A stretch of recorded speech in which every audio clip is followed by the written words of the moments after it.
በህይወት ውጣ ውረድ ውስጥ ሁላችንም የተለያዩ ገጠመኞችን እናስተናግዳለን። በገጠመኞቻችን መካከል ታዲያ የፈጣሪን ታላቅነት ያየንባቸው የመኖር ዕድል የተሰጠን ብዙዎች ነው። በዛሬም ቪዲዮ በደህንነት ካሜራ እንዳጋጣሚ የተቀረጹ 10 ከሞት ያመለጡ ዕድለኛ ሰዎችን እንቃኛለን። በቅድሚያ ግን ለዚህ ዩቲዩብ ቻናል አዲስ ከሆናችሁ በዚህ ቻናል አስገራሚና አስደናቂ ታሪኮችን ከዛም ባሻገር እንዲሁ በድንገት በካሜራ የተያዙ አጋጣሚዎችን በየሳምንቱ ወደ እናንተ እናደርሳለን። ስለዚህም ሰብስክራይብ እና ላይክ በማድረግ የቻናላችን ቤተሰብ ይሁኑ።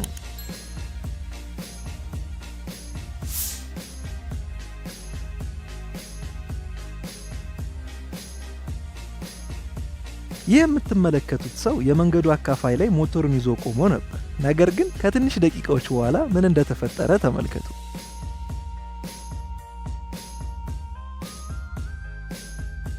ከፍጥነቱ የተነሳ አቅጣጫውን መቆጣጠር አቅቶት መኪናው መንገዱን ቢስትም ቀድሞ የተረዳው ሰው ትንሽዬ ፈቀቅ ብሎ ሕይወቱን አትርፏል።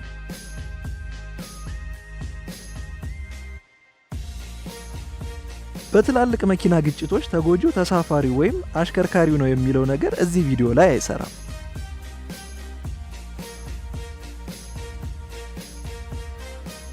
ገጠራማ በሆነ አካባቢ በክረምት እየተጓዘ የነበረ ሞተረኛ ምን እንዳጋጠመው ተመልከቱ።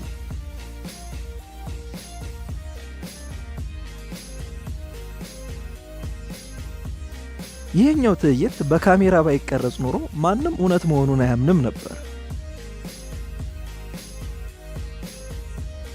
በመንገድ ዳር እየተጓዘ የነበረው ወጣት ምን እንዳጋጠመው ብቻ ተመልከቱ።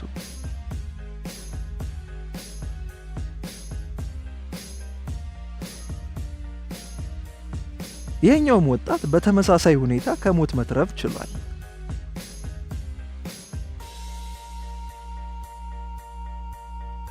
ሞተረኛው በዜብራ በኩል ሊሻገር ሲል ያጋጠመውን የሚያውቅ ሰው ይህንን ትዕይንት እስከ መጨረሻው የተመለከተ ብቻ ነው።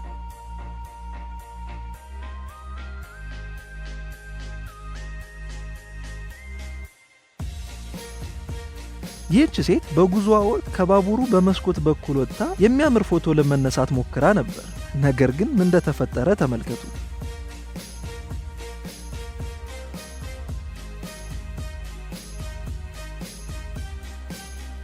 በመኪና ውድድር ወቅት መኪናው አቅጣጫውን ስቶ ቢመጣም በተጠለለው ዛፍ ምክንያት ጉዳት ሳይደርስበት ሊተርፍ ችሏል። ታዲያ ይህ ዕድል ካልተባለ ምን ሊባል ይችላል?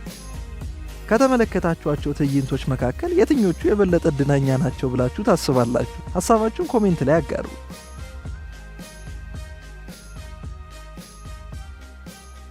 ለዛሬ ያዘጋጀንላችሁ ቪዲዮዎች እኚህን ይመስሉ ነበር። በቀጣይ ቪዲዮዎች እስከምንገናኝ ድረስ ሰብስክራይብ በማድረግ ቤተሰብ እንድትሆኑ እንጠይቃለን። መልካም ጊዜ።